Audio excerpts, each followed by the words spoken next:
Pinili kita, pero hindi ako ang napili mo.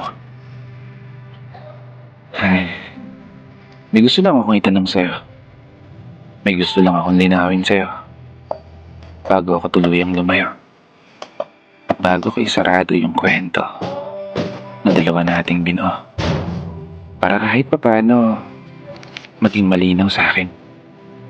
At para matanggap ko na rin na hindi ka talaga para sa akin. Gusto ko lang malaman kung saan nga ba ako tagkulang. Ano ba yung mali na nagawa ko sa'yo? Para umabot tayo sa puntong ganito. Masaya naman tayo dati, di ba? Pero tignan mo ngayon. Iniwan mo akong nag-iisa.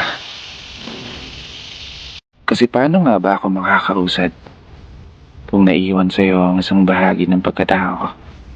Mga karanasan na nakasama kita. At mga alaalang hindi mabura-bura sa isip ko. Mga pinakamasasayang sandali na naranasan ko sa mundo.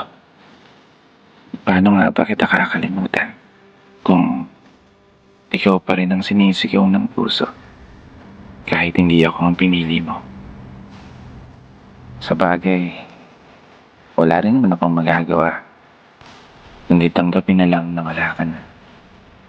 Alam kong hindi madali, pero alam ko balang araw makakaya ko.